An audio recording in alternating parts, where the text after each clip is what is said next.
ನಮಸ್ಕಾರ ಎಲ್ಲರಿಗೂ boss welcome back to Sagar stories ಮಗ್ಗ RCB ಒಂದು ವಿಡಿಯೋ ರಿಲೀಸ್ ಮಾಡಿದೆ ಎಪಿಸೋಡ್ 1 ಅಂತ ಆಕ್ಷನ್ಗಿನ ಮುಂಚೆ ಯಾವ ತರ ಇವರು ಅನಲೈಸ್ ಮಾಡಿದ್ರು ಯಾವ ಪ್ಯಾಟರ್ನ್ ಫಾಲೋ ಮಾಡಬೇಕು ಯಾವ ಮಾಡೆಲ್ನ ಆಯ್ಕೆ ಮಾಡ್ಕೊಬೇಕು ಈ ತರ ಇದೆ ಸಗರಾಗಿರುತ್ತೆ ಗುರು ಟೀಮು ಲಾಸ್ಟ್ ಟೈಮ್ ಆಕ್ಷನ್ ಮಾಡಿದ್ಕು ಈ ಟೈಮ್ ಆಕ್ಷನ್ ಮಾಡ್ತಾ ಇದ್ಕು ಸಿಕ್ಕಾಪಟ್ಟೆ ಡಿಫ್ರೆನ್ಸ್ ಇದೆ ಸೊ ಈ ಟೈಮು ನಾವು ಇಂಡಿಯನ್ ಪ್ಲೇಯರ್ಸ್ಗಳ ಮೇಲೆ ಜಾಸ್ತಿ ಕಾನ್ಸಂಟ್ರೇಟ್ ಮಾಡಬೇಕು ಮೆಜಾರಿಟಿ ಆಫ್ ದ ಅಮೌಂಟ್ನ ನಾವು ಸುರಿಬೇಕಾಗಿರೋದು ಇಂಡಿಯನ್ ಕ್ಯಾಪ್ ಪ್ಲೇಯರ್ಸ್ಗಳ ಮೇಲೆ ಅಂದರೆ IPL ಆಡಿರುವಂಥ ಪ್ಲೇಯರ್ಸ್ಗಳ ಮೇಲೆ ಮೆಜಾರಿಟಿ ಆಫ್ ದ ಅಮೌಂಟ್ನ ನಾವು ಸುರಿತು ಅಂತಂದರೆ ಚೆನ್ನಾಗಿರುತ್ತೆ ಆಲ್ಮೋಸ್ಟ್ 65%ಗಿಂತ ಜಾಸ್ತಿ ನಾವು ಸುರಿಬೇಕಾಗುತ್ತೆ ಇಂಡಿಯನ್ ಪ್ಲೇಯರ್ಸ್ಗಳ ಮೇಲೆ ಕಂಪ್ಯಾರಿಟಿವ್ಲಿ ಲಾಸ್ಟ್ ಟೈಮ್ ಅಷ್ಟೊಂದು ಸುರಿದಿರಲಿಲ್ಲ ಈ ಟೈಮು ಮೆಜಾರಿಟಿ ಆಫ್ ದ ಅಮೌಂಟ್ನ ಸುರಿಬೇಕಾಗಿರೋದು ಇಂಡಿಯನ್ ಪ್ಲೇಯರ್ಸ್ ಮೇಲೆ ನಮಗೆ ಇಂಡಿಯನ್ ಪ್ಲೇಯರ್ಸ್ಗಳು ಬೇಕು ಶ್ಯೂರ್ ಆಗಿ ಲೆವೆನಲ್ಲಿ ಆಡುವಂಥ ಇಂಡಿಯನ್ ಪ್ಲೇಯರ್ಸ್ಗಳು ಬೇಕು ಆ್ಯಂಡ್ ಎಕ್ಸ್ಪೀರಿಯನ್ಸ್ ಇರುವಂಥ ಇಂಡಿಯನ್ ಪ್ಲೇಯರ್ಸ್ಗಳು ಬೇಕು ಅಂತ ನಿರ್ಧಾರ ಮಾಡಿದ್ರು ಆ್ಯಂಡ್ ಸಿಕ್ಕಾಪಟ್ಟೆ ಮಾಡೆಲ್ಗಳನ್ನ ಕೂಡ ನಿರ್ಧಾರ ಮಾಡ್ಕೊಂಡಿದ್ರು ಇಷ್ಟಿಷ್ಟು ಮಾಡೆಲ್ಗಳು ರೆಡಿ ಮಾಡ್ಕೊಂಡಿದ್ರು ಒಂದು 9 ಮಾಡೆಲ್ಗಳೇನೋ ರೆಡಿ ಮಾಡ್ಕೊಂಡಿದ್ರು ಆ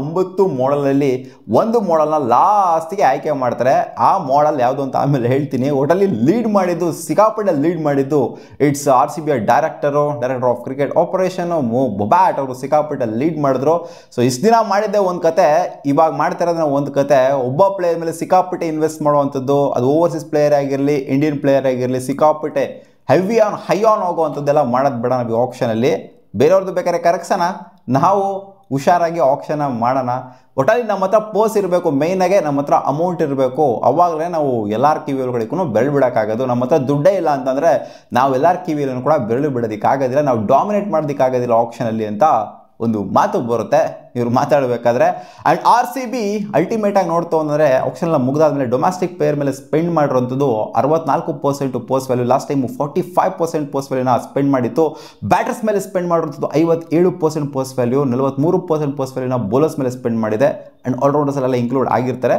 RCB ಸ್ಪೆಂಡ್ ಮಾಡಿರುವಂಥದ್ದು ಸ್ಟಾರ್ಟಿಂಗ್ 12 ಜನದ ಮೇಲೆ ಶೋರ್ ಆಗಿ ಆಡುವಂಥ 12 ಜನ ಇರ್ತಾರಲ್ಲ ಸೊ ಅಂಥವ್ರ ಮೇಲೆ ಸ್ಪೆಂಡ್ ಮಾಡಿರುವಂಥದ್ದು 87% post value majority of the chunk of the amount ಹೋಗಬೇಕಾಗಿರೋದು ಇವ್ರಿಗೇನೆ ಗುರು ಆದ್ದರಿಂದ ನಾವು ಹೈಯಾನ್ ಆಗಿ ಹೋಗೋಣ ಇವ್ರ ಮೇಲೆ ಯಾರ್ಯಾರು 12ರಲ್ಲಿ ಆಡ್ತಾರೋ ಅಂದರೆ ಇಂಪ್ಯಾಕ್ಟ್ ಪ್ಲೇಯರ್ನ ಇನ್ಕ್ಲೂಡ್ ಮಾಡ್ಕೊಂಡು 12ರಲ್ಲಿ ಆಡ್ತಾರೋ ಅವ್ರ ಮೇಲೆ ಜಾಸ್ತಿ ಹೈಯಾನ್ ಹೋಗೋಣ ಬೇರೆಯವ್ರನ್ನ ಬೇಕಾದ್ರೆ ಪರವಾಗಿಲ್ಲ ಲಿಮಿಟೆಡ್ ಆಗಿ ತೊಗೊಳೋಣ ಅಂತ 72% ಲಾಸ್ಟ್ ಟೈಮು ಇದು RCB ಯೂಸ್ ಮಾಡಿದಂಥ ಪೋಸ್ಟ್ ವ್ಯಾಲ್ಯೂ ಈ ಟೈಮು 87% ಇವ್ರು ಯೂಸ್ ಮಾಡಿರುವಂಥದ್ದು ಶ್ಯೂರ್ ಆಗಿ 11ಲ್ಲಿ ಆಡುವಂಥ 12ಲ್ಲಿ ಆಡುವಂಥ ಪ್ಲೇಯರ್ಸ್ಗಳ ಮೇಲೆ 87% ಜಸ್ಟ್ ಬ್ಯಾಕಪ್ಪು ಇವ್ರು ಇಡ್ತಾರೋ ಇರೋದಿಲ್ಲೋ ಗೊತ್ತಿಲ್ಲ ಅನ್ನೋವಂಥ ಪ್ಲೇಯರ್ಸ್ಗಳ ಮೇಲೆ ಜಸ್ಟ್ ಯೂಸ್ ಮಾಡಿರೋದು 13% ಆಫ್ ದ ಪೋಸ್ಟ್ ವ್ಯಾಲ್ಯೂ ಮಗ ಇಂಡಿಯನ್ ಪ್ಲೇಯರ್ಸ್ಗಳ ಕೋರ್ ಇರಬೇಕು ನಮಗೆ ಇಂಡಿಯನ್ ಪ್ಲೇಯರ್ಸ್ ಶ್ಯೂರ್ ಆಗಿ 11ಲ್ಲಿ ಆಡುವಂಥ ಪ್ಲೇಯರ್ಸ್ಗಳನ್ನ ನಾವು ಸುಮಾರು ಜನ ತಗೋಬೇಕು ಅನ್ನೋ ಇಂಟೆನ್ಷನ್ ಇದ್ದಂಥ RCB ತಗೊಂಡಿದೆ ಸಗದಾಗಿರುವಂಥ ಇಂಡಿಯನ್ ಪ್ಲೇಯರ್ಸ್ಗಳನ್ನ ತಗೊಂಡಿದೆ ಬಟ್ ಓವರ್ಸೀಸ್ ಅಂತ ಬಂದಾಗ ಎಕ್ಸ್ಪ್ಲೋಸಿವ್ ಓವರ್ಸೀಸ್ ಪ್ಲೇಯರ್ಗಳನ್ನ ಬೇಕು ನಮ್ಗೆ ಇಲ್ಲ ಗುರು ಇವ್ರು ಆಡ್ತಾರೆ ಡಿಸೆಂಟಾಗಿ ಆಡ್ತಾರೆ ಚೆನ್ನಾಗಿ ಆಡ್ತಾರೆ ಪರವಾಗಿಲ್ಲ ನಿಧಾನಕ್ಕೆ ಆಡ್ತಾರೆ ಆದರೆ ಚೆನ್ನಾಗಿ ಆಡ್ತಾರೆ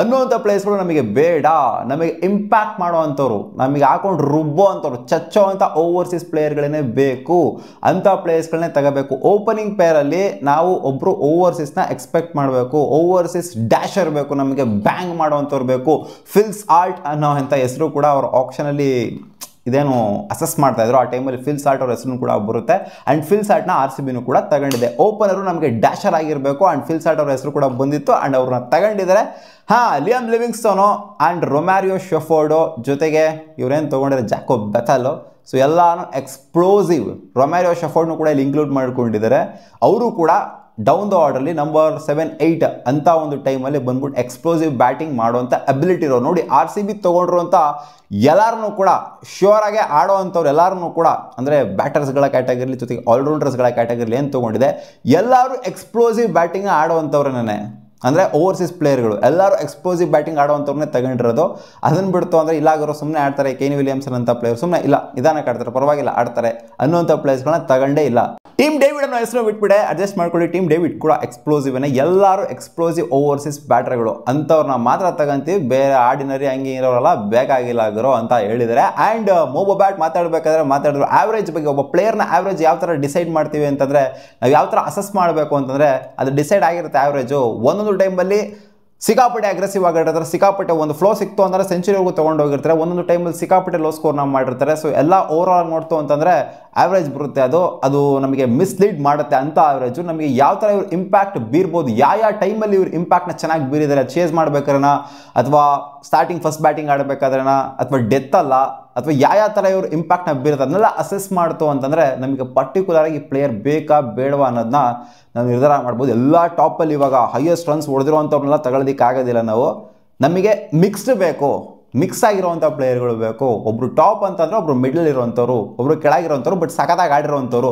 ಸೊ ಅಂಥವ್ರು ಬೇಕು ಈ ಲಿಸ್ಟಲ್ಲಿ ನಮಗೆ ಅಂತ ನಿರ್ಧಾರ ಮಾಡ್ಕೊಂಡ್ರು. ಇಲ್ಲಿ RCB ಒಂದೊಂದು ಸ್ಲಾಟ್ಗೂ ಕೂಡ ಅನಲೈಸ್ ಮಾಡಿದರೆ ಗುರು ಈ ಪ್ಲೇಯರ್ಗಳು ಈ ರೋಲಲ್ಲಿ ಈ ಸ್ಲಾಟಲ್ಲಿ ಆಡ್ತು ಅಂದರೆ ಸಖತ್ತಾಗಿರುತ್ತೆ ಅಂತ 9 ಮಾಡೆಲ್ಸ್ಗಳನ್ನ ಫಾಲೋ ಅಪ್ ಮಾಡಿದ್ದಾರೆ. 9 ಮಾಡೆಲ್ಸ್ಗಳನ್ನ ಅನಲೈಸ್ ಮಾಡಿದ್ದಾರೆ. ಹೆಂಗಿರಬೇಕು, ಯಾವುದು ಬೆಟರ್ ಮಾಡೆಲ್ ಆಗ್ಬೋದು ನಮ್ಮ RCBಗೆ ಅಂತ.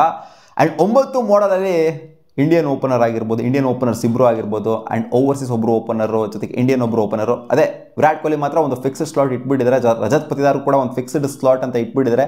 4ನೇ ಕ್ರಮಾಂಕದಲ್ಲಿ ಇಟ್ಬಿಟ್ಟಿದ್ದಾರೆ. ನಾವು ಎಕ್ಸ್ಪೆಕ್ಟ್ ಮಾಡೋದು 3ನೇ ಕ್ರಮಾಂಕದಲ್ಲಿ ರಜತ್ ಪತಿದಾರ್ ಅವ್ರನ್ನ. ಆ್ಯಂಡ್ ಮಿಡ್ಲ್ ಆರ್ಡರ್ಲಿ ಇಬ್ಬರು ಓವರ್ಸೀಸ್ ಪ್ಲೇಯರ್ಗಳು ಅಥವಾ ಒಬ್ಬ ಓವರ್ಸೀಸ್ ಪ್ಲೇಯರ್ಗಳು, ಜೊತೆಗೆ ಬಾಟಮಲ್ಲಿ ಒಬ್ಬ ಕ್ವಿಕ್ ಬೌಲರು, ಜೊತೆಗೆ ಒಬ್ಬ ಫಾಸ್ಟ್ ಬೌಲಿಂಗ್ ಆಲ್ರೌಂಡರು. ಸೊ ಈ ಥರ ಅನಲೈಸ್ ಮಾಡ್ಕೊಂಡಿದ್ದಾರೆ. ಒಟ್ಟಲ್ಲಿ ಓವರ್ಸೀಸ್ ಸಿಕ್ಕಾಪಟ್ಟೆ ಕಾನ್ಸಂಟ್ರೇಟ್ ಮಾಡಿದರೆ ಈ ಮಾಡೆಲ್ ವಿಚಾರಕ್ಕೆ ಅಂತ ಬಂದಾಗ ಸೊ ಅಲ್ಟಿಮೇಟ್ಲಿ ಇವರು ನಿರ್ಧಾರ ಮಾಡ್ತಾರೆ 5ನೇ ಮಾಡೆಲ್ಲು ಪರ್ಫೆಕ್ಟಾಗಿ ಸೂಕ್ತವಾಗಿದೆ. ಎಲ್ಲ ಮಾಡೆಲ್ಗಳನ್ನ ನೋಡ್ತು ಅಂತಂದರೆ ನಮಗೆ ಬೇಕಾಗಿರೋದು 5ನೇ ಮಾಡೆಲ್ ಅಂತ. 5ನೇ ಮಾಡೆಲ್ ಹೆಂಗಿದೆ ಅಂತ ಅಂದರೆ ಓವರ್ಸೀಸ್ ಅಂತ ಬಂದಾಗ ಓಪನರು, ಡ್ಯಾಶಿಂಗ್ ಓಪನರು ವಿರಾಟ್ ಕೊಹ್ಲಿ ಜೊತೆಗೆ ಓಪನ್ ಮಾಡಬೇಕು. ಆ್ಯಂಡ್ ಇಬ್ಬರು ಮಿಡ್ಲ್ ಆರ್ಡರ್ಲಿ ಆಡಬೇಕು. ಅಂದರೆ 4 ಸ್ಲಾಟ್ಗಳಲ್ಲಿ ನಮಗೆ ಟಾಪಲ್ಲೇ ಅಂದರೆ ಬ್ಯಾಟರ್ಸ್ಗಳ ಕ್ಯಾಟಗರಿಯಲ್ಲೇ 3 ಜನ ಬಂದ್ಬಿಡಬೇಕು. ಒಬ್ಬರು ಕ್ವಿಕ್ ಬೌಲರ್ ಆಗಿ ಬಾಟಮಲ್ಲೇ ಆಡಲಿ, ಇನ್ನು 3 ಜನ ಏನಿದ್ದಾರೆ ಬ್ಯಾಟರ್ಸ್ಗಳ ಕ್ಯಾಟಗರಿಲಿ ಹಾಕೊಂಡು ಗುದ್ದೋ ಅಂತಾರೋ ಓವರ್ಸೀಸ್ ಸ್ಲಾಟ್ಗಳು ಬೇಕು ನಮಗೆ. ಅದು ಓಪನರ್ ಆಗಿರಬೇಕು. ಫಿಲ್ ಸ್ಯಾಟ್ ಅನ್ನೋ ಥರನೇ ಅನಲೈಸ್ ಮಾಡಿದ್ರು. ಅಂದರೆ ಬೇರೆ ಬೇರೆ ಆಪ್ಷನ್ಸ್ಗಳನ್ನ ಇಟ್ಕೊಂಡಿದ್ರು. ಫಿಲ್ ಸ್ಯಾಟ್ ಅವ್ರ ಹೆಸರು ಮಾತ್ರ ಇಲ್ಲಿ ಮುಂದೆಗಡೆ ಬಂತು. ಅವ್ರು ಬೇಕೇ ಬೇಕು ನಮಗೆ ಅಂತ ತಗೊಂಡ್ರು ಓವರ್ಸೀಸ್ ಪ್ಲೇಯರು ಓಪನಿಂಗ್ ಸ್ಲಾಟಲ್ಲಿ. ಆ್ಯಂಡ್ ಮಿಡ್ಲ್ ಆರ್ಡರ್ಲಿ ಇಬ್ಬರು ಬೇಕು, ಅದರಲ್ಲಿ ಆಲ್ರೌಂಡರ್ಸ್ನೇ ಆಗಿರಬೇಕು ಅನ್ನೋ ಒಂದು ಎಕ್ಸ್ಪೆಕ್ಟೇಷನ್ ಇವ್ರಿಗೆ ಇತ್ತು. ಅದೇ ಥರ ತಗೊಂಡಿದ್ದಾರೆ ಇವರು. ಫಾಸ್ಟ್ ಬೌಲಿಂಗ್ ಆಲ್ರೌಂಡರ್ ಟಿಮ್ ಡೇವಿಡ್ನ ತೊಗೊಂಡಿದ್ದಾರೆ. ಆ್ಯಂಡ್ ಅಂದರೆ ಇವ್ರು ತೋರಿಸಿರುವಂಥ ಸ್ಲಾಟ್ ಬಂದ್ಬಿಟ್ಟು ನಂಬರ್ 6th ಸ್ಲಾಟು ಟಿಮ್ ಡೇವಿಡ್ನ ತೊಗೊಂತು. ಅಂದರೆ number 5th slot overseas middle order batter ಅದೇ ಲಿಯಮ್ ಲಿವಿಂಗ್ಸ್ಟೋನ್ ತಗೊಂಡಿರುವಂಥದ್ದು. ಸೊ ಓವರ್ ಆಲ್ ಆಗಿ ನೋಡ್ತು ಅಂತಂದರೆ ಇವ್ರು ಸಿಕ್ಕಾಪಟ್ಟೆ ಡಿಸ್ಟ್ರಿಬ್ಯೂಷನ್ ಮಾಡ್ಕೊಂಡಿದ್ರು. ಹೆಂಗೆ ಬೇಕೋ ಆ ಥರ ಡಿಸ್ಟ್ರಿಬ್ಯೂಟ್ ಮಾಡಿಕೊಂಡ್ರು. 9 ಪಾಸಿಬಲ್ ಮಾಡೆಲ್ಸಲ್ಲಿ ಓವರ್ಸೀಸ್ ಪ್ಲೇಯರ್ಗಳನ್ನ ಯಾವ ಥರ ಇಡಬೇಕು ನಾವು ಅಂತ. RCBಲಿ ಬೇಕಾದ್ರೆ ಮಾಡೆಲ್ಗಳನ್ನು ಕೂಡ ಚೇಂಜ್ ಮಾಡ್ಕೊಬೋದು. ಮಾಡೆಲ್ನ ಚೇಂಜ್ ಮಾಡ್ಕೊಳ್ಳುವಂಥ ಅಡಾಪ್ಟಬಲ್ ಟೀಮ್ನ ಇವಾಗ ಒಂಥರ ಬಿಲ್ಡ್ ಮಾಡ್ಕೊಂಡಿದೆ. RCB ಫಸ್ಟ್ ಯೋಚನೆ ಮಾಡಿದ್ದು ಈ ಥರ ಇಬ್ಬರು ಓವರ್ಸೀಸ್ ಬೌಲರ್ ಇರಬೇಕು, ಪೇಸರ್ ಇರಬೇಕು ಸಖತ್ತಾಗೆ. ಆ್ಯಂಡ್ ನಂಬರ್ 8ಅಲ್ಲಿ ಸಖತ್ತಾಗಿ ಬ್ಯಾಟಿಂಗ್ ಆಡುವಂಥ ಒಬ್ರು ಆಲ್ರೌಂಡ್ ಪೇಸ್ ಹಾಕುವಂಥ ಪ್ಲೇಯರ್ ಇರಬೇಕು. ಅದೇ ರೊಮ್ಯಾರಿಯೋ ಶೆಫರ್ಡ್ನ ತಗೊಂಡಿರುವಂಥದ್ದು ನಮ್ಮ RCB. ನುವಾನ್ ತುಷಾರನ್ನು ಕೂಡ ಒಂಥರ ಬ್ಯಾಕಪ್ ಆಗಿ ತಗೊಂಡು, ಒಂಥರ ಮೈನ್ ಪ್ಲೇಯರ್ನೇ ಆದರೂ ಒಂಥರ ಬ್ಯಾಕಪ್ ಆಗಿ ತಗೊಂಡಿದ್ದಾರೆ. ಹ್ಯಾಸಲ್ವುಡ್ ಆಗೋಕ್ಕಾಗಿಲ್ಲ ಅಂತ ನುವಾನ್ ತುಷಾರ್ ಆದರೂ ಸಖತ್ತಾಗಿ ಆಗ್ತಾರೆ ಅಂತ. ಸೊ ಇಲ್ಲಿ ಬೇಸಿಕಲಿ ಬಂದ್ಬಿಟ್ಟು ಇಬ್ಬರು 2 ಓವರ್ ಮಾಡೋದಕ್ಕಿಂತ ಇಲ್ಲಿ ನಾವು ಹೋಗೋಣ ಕಂಪ್ಲೀಟ್ ಬ್ಯಾಟಿಂಗ್ ಜೊತೆಗೇ ಹೋಗೋಣ. ನಾವು 3 ಜನ ಬ್ಯಾಟರ್ಸ್ಗಳೇ ಇರಲಿ, ಆಲ್ರೌಂಡಿಂಗ್ ಕೇಪಬಿಲಿಟಿ ಇರುವಂಥ ಬ್ಯಾಟರ್ಸ್ಗಳೇ ಇರಲಿ. ಇಲ್ಲಿ ಕೆಳಗಡೆ ನಾವು 2 ಓವರ್ ಕೈಲಿ ಹಾಕ್ಸೋದಕ್ಕಿಂತ ಅಲ್ಲಿ ನಾವು ದುಡ್ಡನ್ನ ಜಾಸ್ತಿ ಸುರಿಯೋದಕ್ಕಿಂತ ನಾವು ಮೇಲ್ಗಡೆ ಮೇಲೆ ದುಡ್ಡನ್ನ ಸುರಿಯೋಣ ಅಂತ ಮಾಡೆಲ್ ನಂಬರ್ 5 ಜೊತೆ ಹೋಗಿದ್ದು. ಇಲ್ಲಿ ಸುಮಾರು ಫ್ರಾಂಚೈಸ್ಗಳನ್ನ ಕೂಡ ಅನಲೈಸ್ ಮಾಡಿದ್ರೆ ಬರೀ ನಮ್ಮ ಫ್ರಾಂಚೈಸ್ ಬಗ್ಗೆ ಮಾತ್ರ ಯೋಚನೆ ಮಾಡೋದಲ್ಲ, ಆಪ್ಷನ್ ಅಂತ ಬಂದಾಗ ಎಲ್ಲ ಫ್ರಾಂಚೈಸ್ಗಳ ಬಗ್ಗೆ ಕೂಡ ಯೋಚನೆ ಮಾಡಬೇಕು. ಆ್ಯಂಡ್ ಪಾಸ್ಟ್ ಇಯರಲ್ಲಿ ಏನು ಮಾಡಿದ್ರೆ ಅದ್ರ ಕೂಡ ಯೋಚನೆ ಮಾಡಬೇಕು. ಸನ್ರೈಸರ್ಸ್ ಹೈದರಾಬಾದ್ನ ಎಕ್ಸಾಂಪಲ್ ತೊಗೊಂಡಿದ್ರೆ ಆ್ಯಂಡ್ KKRನ ಕೂಡ ಎಕ್ಸಾಂಪಲ್ ತೊಗೊಂಡಿದ್ರೆ, ಸನ್ರೈಸರ್ಸ್ ಹೈದರಾಬಾದು ಸಿಕ್ಕಾಪಟ್ಟೆ ಅಮೌಂಟ್ನ ಓವರ್ಸೀಸ್ ಪ್ಲೇಯರ್ಗಳ ಮೇಲೆ ಸಿಕ್ಕಾಪಟ್ಟೆ ಇನ್ವೆಸ್ಟ್ನ ಮಾಡಿಬಿಟ್ಟಿದ್ದಾರೆ. ಹೌದು, ಅವರು ಕೂಡ ಫೈನಲ್ಸ್ಗೆ ಬಂದಿದ್ದಾರೆ, ಬಟ್ ಗೆಲ್ಲೋದಕ್ಕಾಗಿಲ್ಲ ಅಷ್ಟೇ. ಕ್ವಾಲಿಟಿ ಟೀಮ್ನೇ ಬಿಲ್ಡ್ ಮಾಡಿದರು. ಸೊ ಈ ಟೈಮು ನಾವೇನು ಮಾಡಬೇಕು ಅಂತಂದರೆ ಒಂಥರ ಬ್ಯಾಲೆನ್ಸ್ಡ್ ಆಗಿರಬೇಕು. ಒಂಥರ ಹೆವಿಯಾಗಿ ಹೈ ಆನ್ ಹೋಗೋದು ಓವರ್ಸೀಸ್ ಪ್ಲೇಯರ್ ಮೇಲೆ ಅಥವಾ ಇಂಡಿಯನ್ ಪ್ಲೇಯರ್ಸ್ ಮೇಲೆ ಹೆವಿಯಾಗಿ ಹೈ ಆನ್ ಹೋಗೋದು ಆ ಥರ ಎಲ್ಲ ಮಾಡೋದಕ್ಕೆ ಹೋಗ್ಬಾರ್ದು. KKR ಒಂಥರ ಬ್ಯಾಲೆನ್ಸ್ಡ್ ಆಗಿನೇ ಅವರು ಪಿಕ್ ಮಾಡಿದ್ರು. ಸೊ KKR ಪ್ಯಾಟರ್ನ ಫಾಲೋ ಮಾಡಿದ್ರೆ ಒಂಥರ ಚೆನ್ನಾಗಿರುತ್ತೆ ಅನ್ನೋ ಥರ ಇವ್ರಿಗೆ ಅನಿಸಿದೆ. ಅದಕ್ಕೋಸ್ಕರ ಈ ಆಪ್ಷನ್ನ ಅವರು ಒಂಥರ KKR ಪ್ಯಾಟರ್ನಲ್ಲೇ ಮಾಡಿದ್ದಾರೆ ಅಂತ ನನಗೂ ಕೂಡ ಅನ್ನಿಸ್ತಾ ಇದೆ. KKR ಪ್ಯಾಟರ್ನಲ್ಲಿ ಯಾರು ತಾನೇ ಮಾಡಲಾಗರು? ಹೌದು, ಮಾಡೇ ಮಾಡ್ತಾರೆ. ಯಾಕೆಂದರೆ ಚಾಂಪಿಯನ್ಸ್ ಅಲ್ವಾ. KKRನ ಟೀಮ್ ಕ್ಯಾಪ್ಟನ್ನೇ ಎಳ್ಕೊಂಬಿಟ್ರು, ಹಂಗೆ ಪಂಜಾಬ್ ಕಿಂಗ್ಸ್ ಎತ್ತಾಕೊಂಡ್ಬಿಟ್ರು ಫಾಲೋ ಮಾಡ್ಕೊಂಡವ್ರನ್ನ. ಇನ್ನು ನಾವು ಪ್ಯಾಟರ್ನ ಫಾಲೋ ಮಾಡಿದ್ರೆ ತಪ್ಪಿಲ್ಲ. ಅಂದರೆ ಅವ್ರದ್ದೇನು ಕಾಪಿ ಹೊಡೆದಿದ್ರು ಅಂತ ಹೇಳ್ದೆ ಇಲ್ಲ ನಾನು. ಇವ್ರದ್ದೇ ಅನಾಲಿಸಿಸ್, ಇವ್ರದ್ದೇ ಸ್ಟ್ರಾಟಜಿಗಳೆಲ್ಲ. ಒಟ್ಟಿನಲ್ಲಿ ಈ ಸೀಸನ್ ಆಪ್ಷನ್ಗೆ RCB ತಲೆ ಓಡಿಸಿದಷ್ಟು ಯಾವ ಸೀಸನ್ನು ಕೂಡ ಓಡಿಸಿಲ್ಲ ಅಂತ ಕಾಣಿಸ್ತಾ ಇದೆ. ಯಾಕಂದರೆ ಸ್ಟ್ಯಾಟ್ಸ್ ವಿಚಾರಕ್ಕೆ ಬಂತು ಅಂದ್ರೂ ಕೂಡ ಅಷ್ಟೇ. ಸ್ಟ್ಯಾಟ್ಸು ಸುಳ್ಳು ಹೇಳುತ್ತೆ, ಆವ್ರೇಜಸ್ ಸುಳ್ಳು ಹೇಳುತ್ತೆ, ಮಿಸ್ಲೀಡ್ ಆಗುತ್ತೆ. ನಮಗೆ ಯಾವ ಕ್ಯಾಟಗರಿಲಿ ಯಾವ ಮ್ಯಾಚ್ಗಳಲ್ಲಿ ಯಾವ ಥರ ಇಂಪ್ಯಾಕ್ಟ್ನ ಪ್ಲೇಯರು ಬೀರಿದ್ದಾರೆ ಅದು ಇಂಪಾರ್ಟೆಂಟ್ ಆಗುತ್ತೆ. ಸ್ಟ್ಯಾಟ್ಸ್ ನಮಗೆ ಇಂಪಾರ್ಟೆಂಟ್ ಅಲ್ಲ. ಒಂದು ದಿನ ಮೇಲ್ಗಡೆ ಹೋದರೆ ಒಂದು ದಿನ ಕೆಳಗಡೆ ಕಚ್ಕೊಂಡಿರ್ತಾರೆ. ಆ್ಯಾವ್ರೇಜ್ ನಮಗೆ ಮ್ಯಾಟ್ರ್ ಆಗೋದಿಲ್ಲ. ಆ್ಯಾವ್ರೇಜನ್ನು ಕೂಡ ನಾವು ಡೀಟೇಲ್ಡಾಗಿ ಸ್ಟಡಿ ಮಾಡಬೇಕು ಅನ್ನೋವಂಥದ್ದು RCB ಕ್ಲಿಯರ್ ಕಟ್ಟಾಗಿ ಈ ಸೀಸನು ಅನಲೈಸ್ ಮಾಡಿಬಿಟ್ಟೇ ಪ್ಲೇಯರ್ಗಳನ್ನ ತಗೊಂಡಿದೆ. ಇಲ್ಲಿ ಓವರ್ಸೀಸ್ ಪ್ಲೇಯರ್ಗೆ ಸ್ಪೆಷಲಾಗಿ ಅನಲೈಸ್ ಮಾಡುವಂಥದ್ದು, ಇಂಡಿಯನ್ ಪ್ಲೇಯರ್ಸ್ಗಳಿಗೆ ಉಡಾಫೆ ಮಾಡುವಂಥದ್ದು ಏನೂ ಮಾಡಿಲ್ಲ. ಈ ಸೀಸನ್ ಒಂಥರ ಎರಡೂ ಕಡೆ ಸಿಕ್ಕಾಪಟ್ಟೆ ಬ್ಯಾಲೆನ್ಸ್ ಮಾಡಿದೆ ಅಂತ ಹೇಳಬೇಕು. ಅದಕ್ಕೋಸ್ಕರ ಒಂಥರ ಕ್ವಾಲಿಟಿ ಟೀಮು ಬಿಲ್ಡ್ ಆಗಿದೆ. ನೋಡೋಣ ಅದೇನು ಮಾಡ್ತಾರೆ ಅಂತ. ಆ್ಯಂಡ್ ಎಪಿಸೋಡ್ 2 ಕೂಡ ರಿಲೀಸ್ ಆಗುತ್ತೆ. ಅದು ಜಾಸ್ತಿ ರಿಲೇಟೆಡ್ ಇಂಡಿಯನ್ ಪ್ಲೇಯರ್ಸಲ್ಲಿ ಇರುತ್ತೆ ಅಂತ ಅಂದ್ಕೊಂಡಿದ್ದೀನಿ. ಈ ಎಪಿಸೋಡ್ 1 ಜಾಸ್ತಿ ಆಲ್ಮೋಸ್ಟ್ ರಿಲೇಟೆಡ್ ಟು ಓವರ್ಸೀಸ್ ಪ್ಲೇಯರ್ಗಳ ವಿಚಾರದಲ್ಲೇ ಇತ್ತು. ನೋಡೋಣ ಎಪಿಸೋಡ್ 2 ಬಿಟ್ಟಾಗ ಏನೇನು ಅನಲೈಸ್ ಮಾಡಿದ್ರು ಅಂತ. ಸಿಗೋಣ ಮುಂದಿನ ಹೊಡೆದಲ್ಲಿ ಗಾಯ್ಸ್. ನಿಮ್ಗೆ ಏನು ಅನಿಸ್ತು RCBಯ ಈ ಆಕ್ಷನ್ ಸ್ಟ್ರಾಟಜಿ ಕಾಮೆಂಟ್ ಸೆಕ್ಷನ್ ಹಾಕಿ. ವಾ